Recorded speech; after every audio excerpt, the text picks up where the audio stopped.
you read in the newspapers, or you hear on the way that, of course, there will have been, people would have been prepared for this. What happens when two strong personalities clash? Recently, Princess Diana's dressmaker spoke up about rumors within the royal family. Elgidely, Princess Anne, who is known for being very direct and outspoken, has said some pretty nasty things to Camilla Parker. In today's video, we'll talk about what might have caused these outbursts. We are going to look into Princess Anne and Camilla's lives, their jobs in the royal family, and why they might not get along. Is this just another case of royal fuss, or is there more going on? Let's get to the bottom of it. There is Camilla Rosemary Shand on one side of the royal stage. She was born on July 17, 1947, at King's College Hospital in London. In her early years, she had a lot of charm and wealth. They spent time at both their 18th century country house in East Sussex called The Lanes and their home in London called South Kensington. Major Bruce Shand was an officer in the British Army who later became a businessman. His wife, Rosalind Cubitt, was the daughter of the 3rd Baron Ashcombe. She also had a younger brother named Mark Shand and a younger sister named Annabel Elliot. Camilla's great-grandmother, Alice Keppel, was a mistress of King Edward VII. This adds a bit of royal scandal to her family tree. Camilla was exposed to styles and people from high society from a very young age. Rosalind, her mother, did a lot of unpaid work for charity. She helped young disabled children at the Che Heritage Foundation. At the same time, her father, Bruce, worked as a partner with companies like Block Gray and Block, and later Ellis Son and Vidler. Camilla's childhood was not like most kids. Author Giles Brandreth said it had the charm of an Enid Blyton book, but with a more grand feel. The Shands were upper-class British people who lived a spoiled life with all the trappings. Camilla had a pretty perfect childhood. She grew up with pets, loved writing, and even won rosettes at local dog shows. She says that her childhood was perfect, full of safety and chances that most people could only dream of.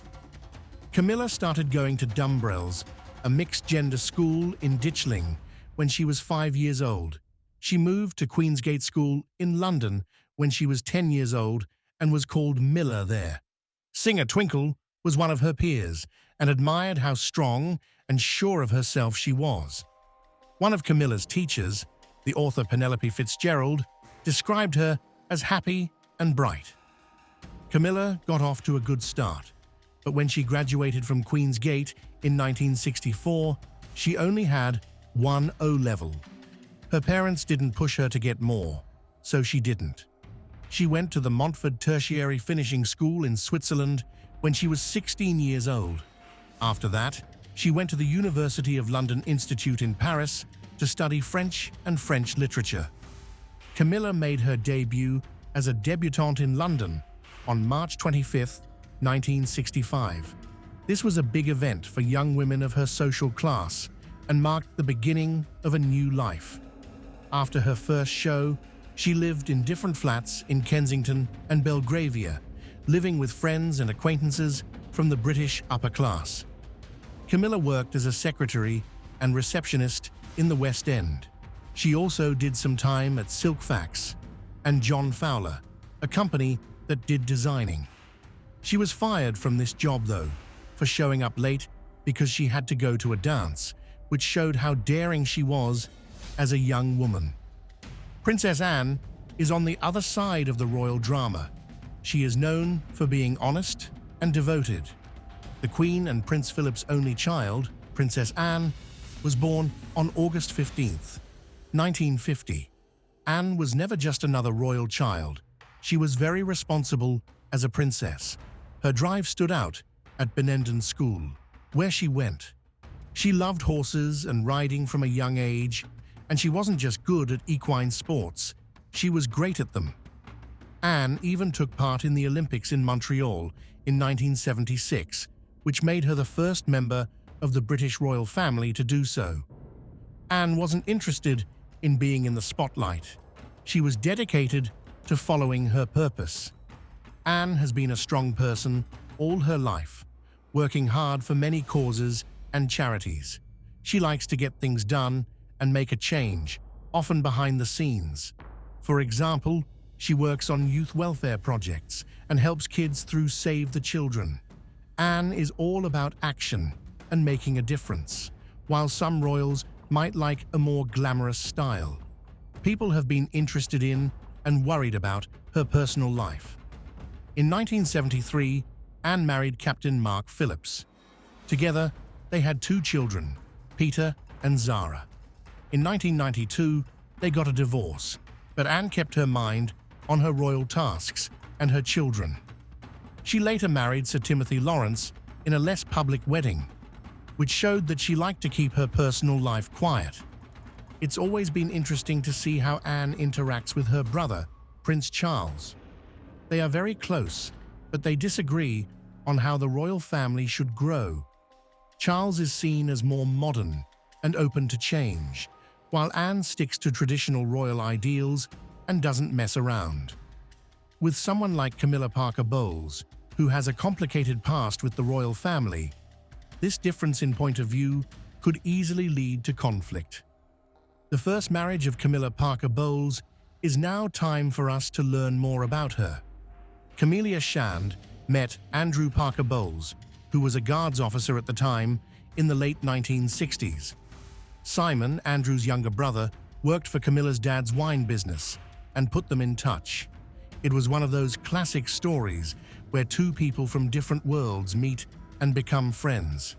For several years, Camilla and Andrew's relationship went back and forth between being together and not being together. But by 1973, they were engaged, which showed how strong their relationship was. This news got a lot of attention in the media, but there's a fun twist. A royal historian named Sally Bedell Smith said that their parents pushed for the news to come out. It seems that their families were so excited about the wedding that they made the announcement before hearing from Camilla and Andrew fully. Royal theatre at its best, right? It was quite a show at the wedding itself. The wedding took place at the Guards Chapel in London on July 4th, 1973, and was Roman Catholic. Camilla and Andrew were married. She was 25 years old and he was 33 years old. Society Wedding of the Year was the name of the event, which had about 800 guests. That's a lot of people. Princess Anne, Princess Margaret, and Queen Elizabeth, the Queen Mother, were among the guests. What a lovely group of guests. The British fashion house Belleville Sassoon made Camilla's wedding dress, which made the event more glamorous. Camilla and Andrew got used to living in Wiltshire after the wedding. Camilla and Andrew made a stylish move to the country. They bought a house in Allington called Hyde Manor and then later bought Middlewick House in Coram to add to their collection. Moving to the country was a big deal because it was the start of their family life there. Tony was born in December 1974 and Tom was born in January 1978. Life for the family was shaped by where they lived and how they lived. Andrew wanted to raise the kids as Catholics, but Camilla chose to stay Anglican. Even though they were raised in a Catholic family, it's interesting to see how their kids' schools and personal lives showed a mix of influences. Laura went to a Catholic school for girls, but got married in an Anglican church. Tom, on the other hand, chose to go to Eton over the Catholic Ampleforth College. Their upbringing was a mix of family customs and their own choices. Even though they lived in a cute small town, the marriage had its own problems. Camilla and Andrew broke up in 1994 after being together for 21 years. They didn't make the choice on the spot.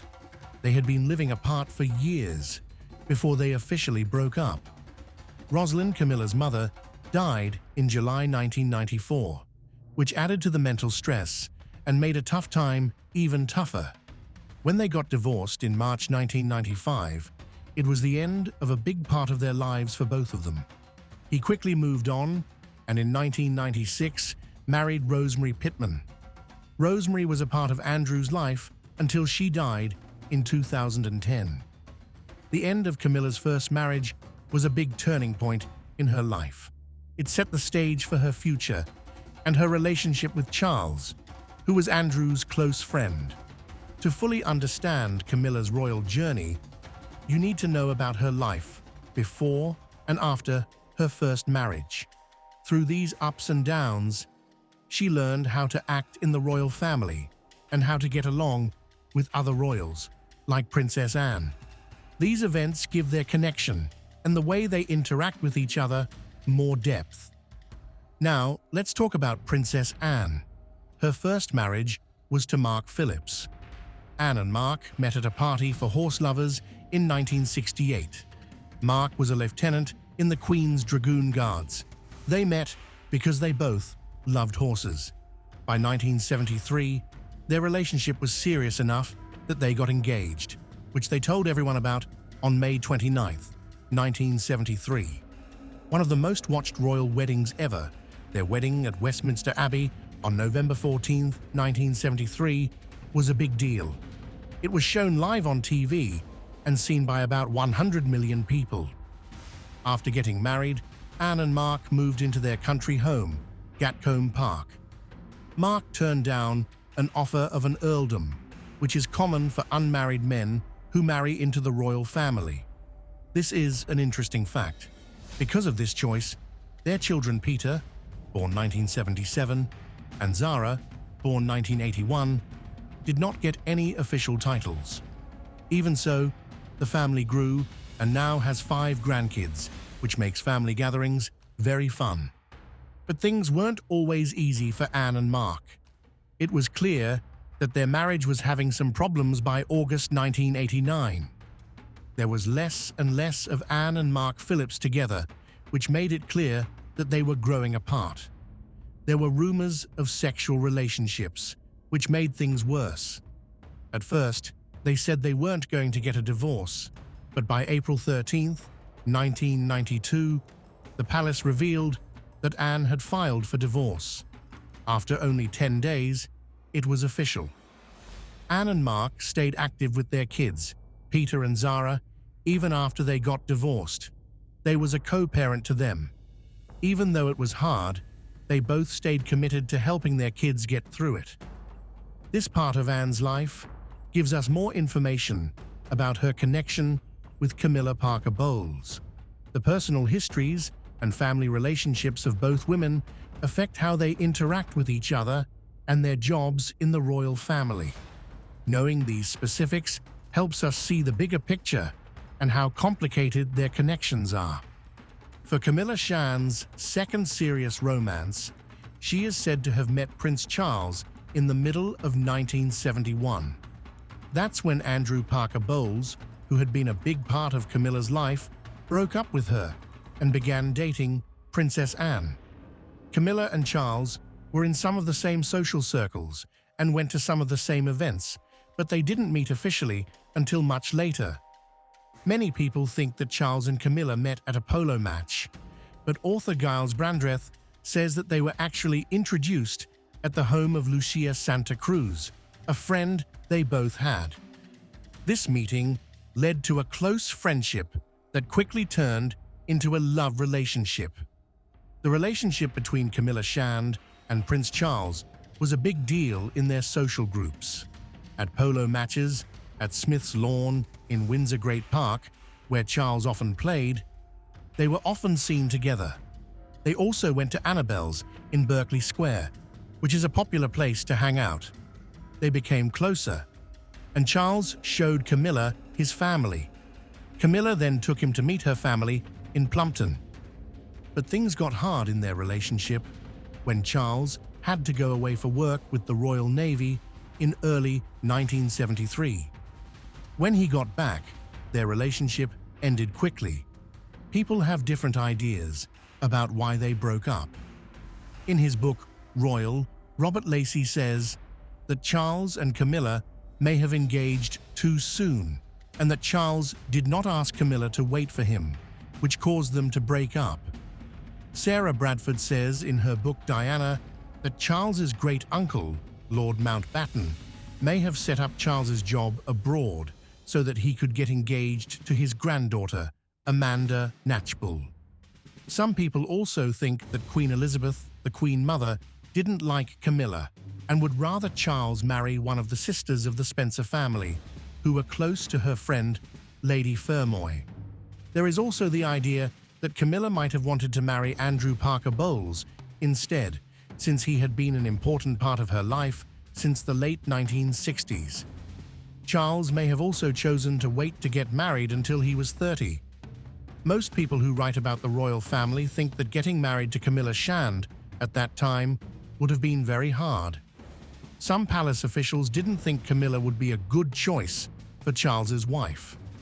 After all these years, Charles's cousin and grandmother, Patricia Knatchbull, said in 2005 that it was clear that Charles and Camilla were a good match.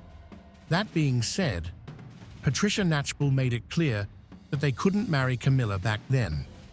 There were so many rules and demands on the heir to the throne that it was not possible for them to get married at that time. Even with these problems, Charles and Camilla stayed friends over the years. Lord Mountbatten, Charles's beloved great-uncle, was killed by the Provisional Irish Republican Army in 1979, a sad event that made their relationship even stronger.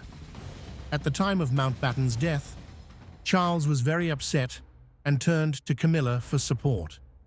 There were rumors going around in their close friends groups and the Polo Society that they were dating again.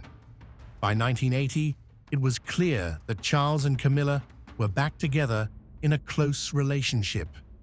The affair was kept secret from the public, but close friends and people Camilla hangs out with knew about it. It's interesting that Camilla's husband, Andrew Parker Bowles, was said to know about and even accept the affair. This wasn't too surprising, since Parker Bowles had his own affairs while they were married. Even though he was having an affair, Charles married Lady Diana Spencer in 1981.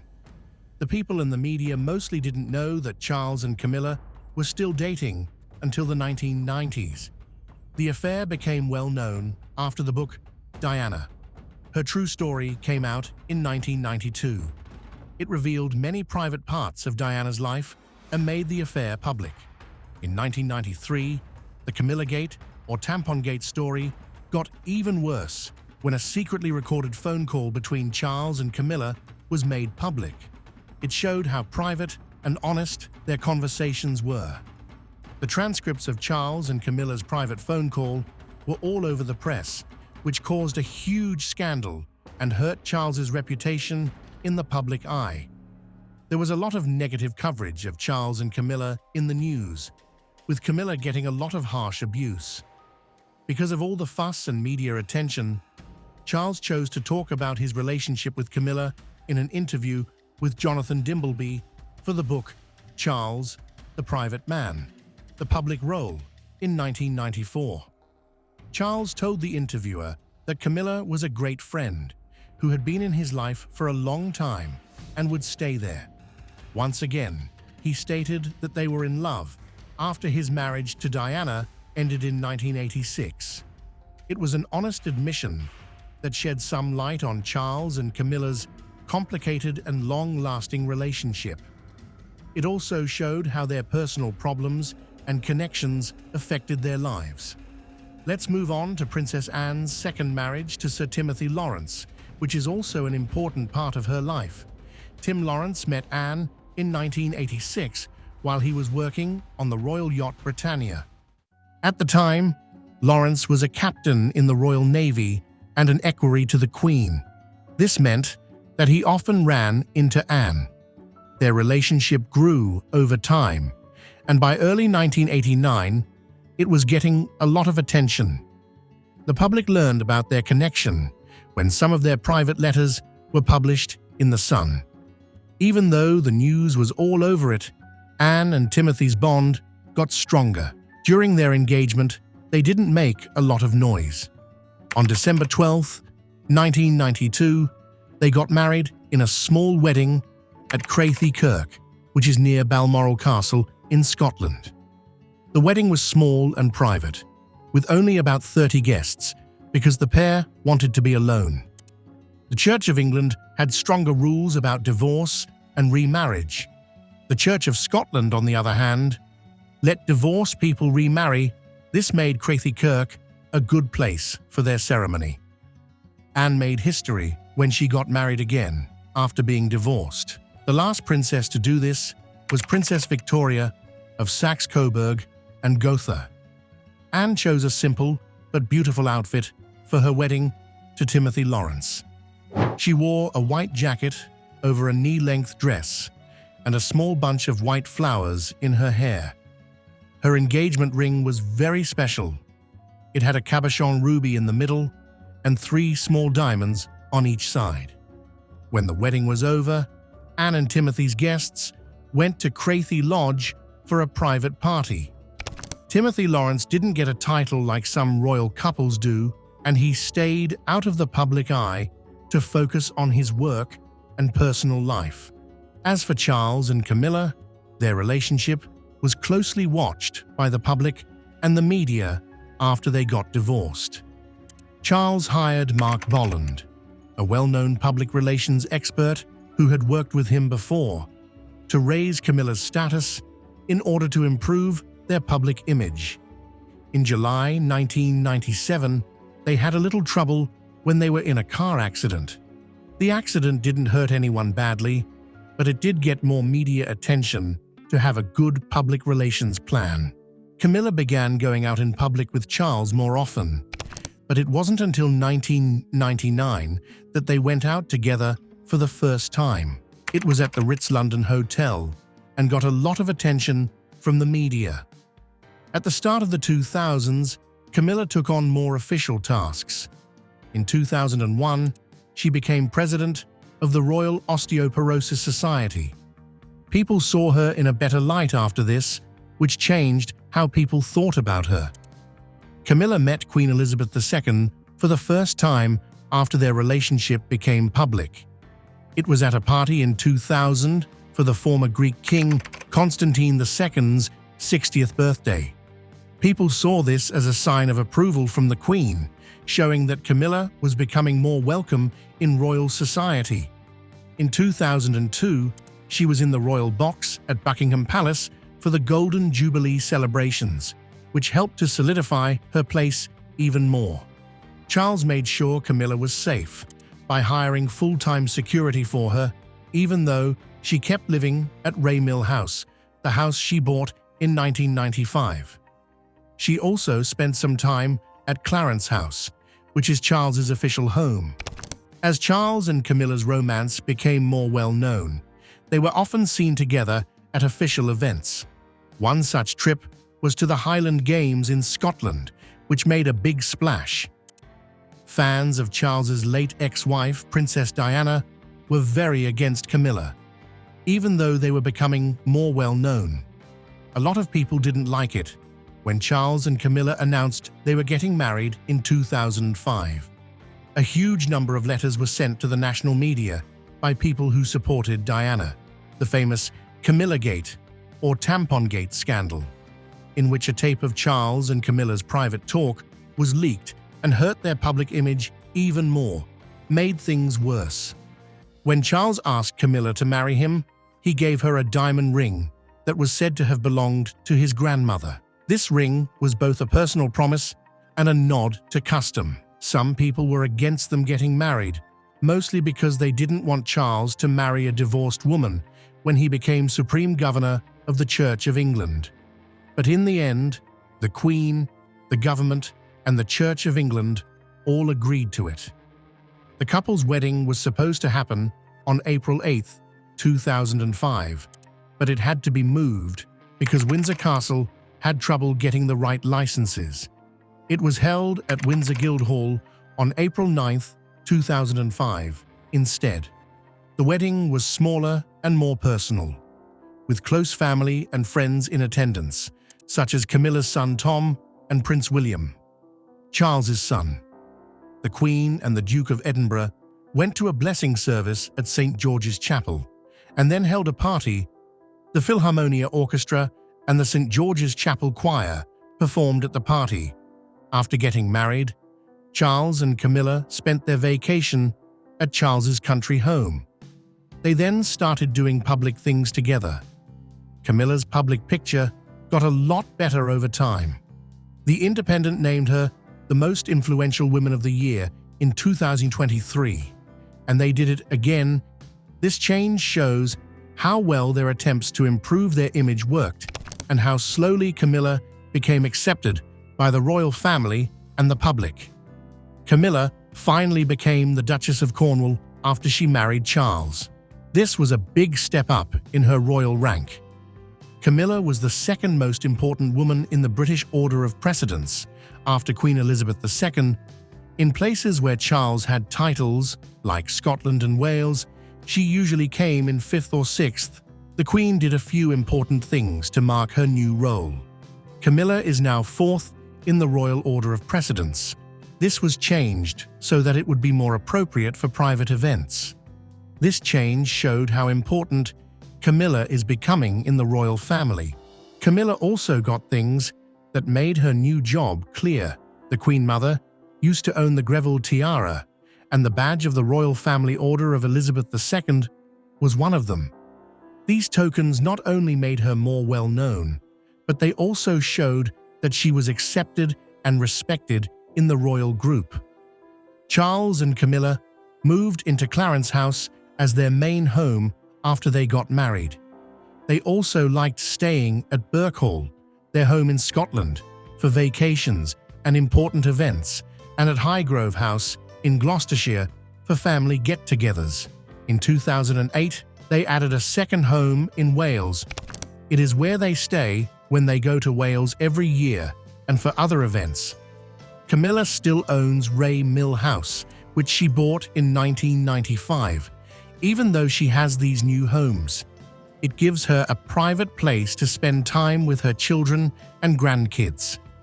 She has had a lot of health and public problems over the years. While she is said to have smoked in the past, she is said to have quit years ago. It was announced in March 2007 that Camilla had a hysterectomy, but no other information was given. She broke her left leg while walking in Scotland in April 2010. In November of that same year, she and Charles were involved in a public incident when student protesters struck their car during a time of widespread unrest.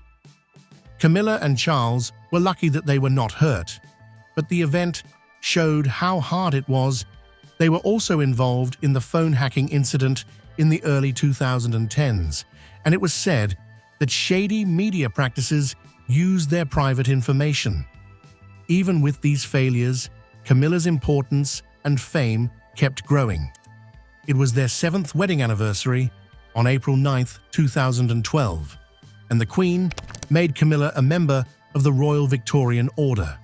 In 2015, Charles even named a bar in Poundbury Village after her. It opened in 2016 as the Duchess of Cornwall Inn. On June 9, 2016, Camilla was brought into the British Privy Council. On January 1, 2022, she was made a Royal Lady of the Most Noble Order of the Garter. During the COVID-19 pandemic, Camilla tested positive for the virus on February 14, 2022, not long after Charles did too. This made her decide to stay away from other people. In February 2021, they both got their first shots of the COVID-19 vaccine. Camilla attended an amazing 3,086 events between 2005 and 2022, showing how dedicated she is to her royal tasks. Her rise from being a controversial figure to a respected member of the royal family shows how hard she worked to fix her public image and how dedicated she is to her job. When Camilla Parker Bowles' husband, Charles III, became king, after Queen Elizabeth II died on September 8, 2022, she became known as Queen Consort. She had a very different role in the royal family. 2 days later, on September 10th, Camilla was a part of the Accession Council, which is where Charles was officially made king. The fact that she was there with her stepson William made her new place and importance in the royal family stand out. Camilla made a big change from the norm by replacing the traditional lady-in-waiting job with Queen's Companion. This new job was meant to be less formal and more occasional. Its main purpose was to help the Queen Consort with official events without having to do day-to-day planning or writing letters. This change showed a more modern way of doing royal tasks, which matched Camilla's wish for a less rigid and more adaptable role. Buckingham Palace said on February 13, 2023, that Camilla had tested positive for COVID-19. This meant that she couldn't go to a number of public events. This health setback was a reminder of how hard things can be, even when you're doing your royal tasks.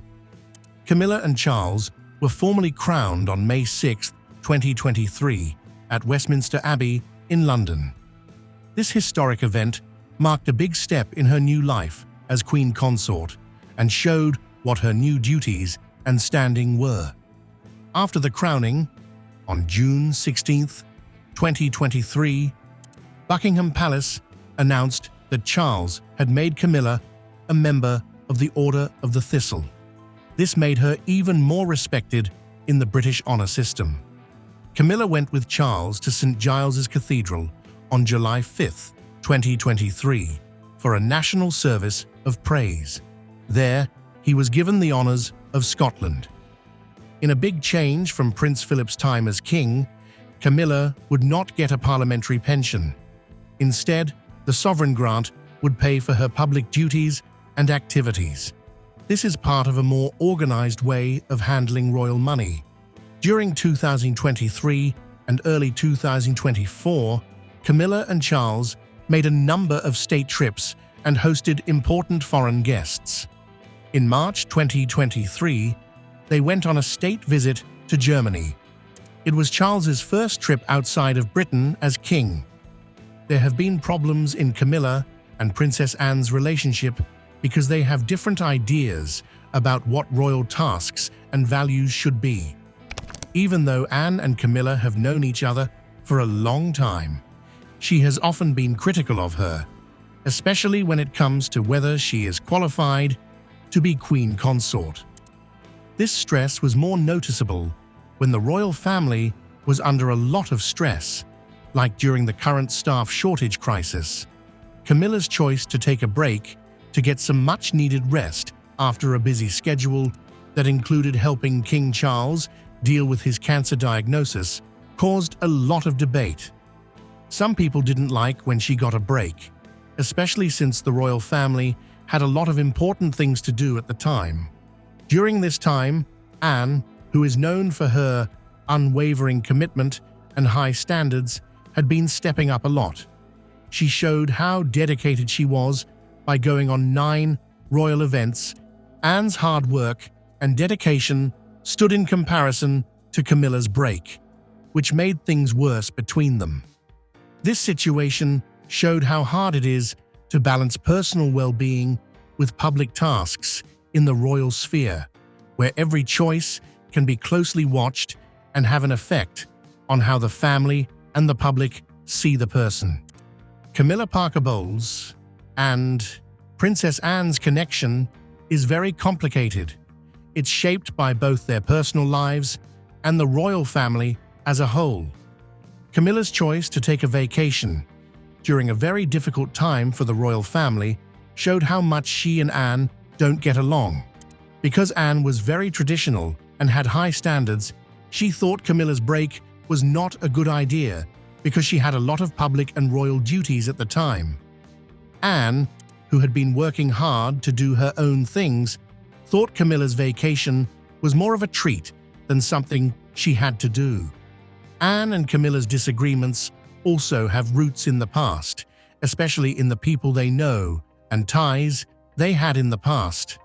Both women liked the same things, especially horseback riding, and they even dated the same man, Andrew Parker Bowles.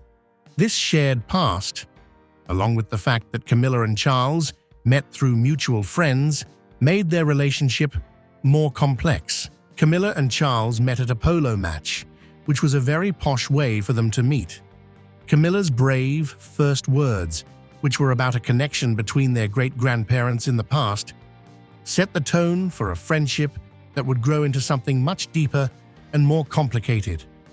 This early meeting, which hinted at personal and historical ties, was a sign of how complicated and sometimes difficult their relations would become as they worked together in the royal family. Having historical and personal links as a background adds depth to the ongoing tensions and the bigger story of royal duties and relationships. Royal relationships are very complicated and often very dramatic, which makes for great stories. The complicated pasts of Camilla Parker Bowles, Princess Anne, and Andrew Parker Bowles make their public lives and relationships even more interesting. There's no question that Princess Anne's traditionalist views and her personal and historical ties to Andrew Parker Bowles affected her relationship with Camilla. These relationships are complicated because they show how hard it is to balance royal tasks, personal history, and public opinion. Some members of the royal family, including Anne, didn't like Camilla and Charles's wedding. This shows how personal histories and traditional ideals can affect how the royal family works together. Anne's desire for a more traditional approach to royal life and her past relationship with Andrew Parker Bowles made things difficult between her and Camilla. This look behind the palace walls shows that even within the royal family, rivalries and ties to the past play a big role, which makes their stories even more interesting. If you liked this look at the relationships between royal families and want to see more behind the scenes, please like, share, and subscribe for more interesting content.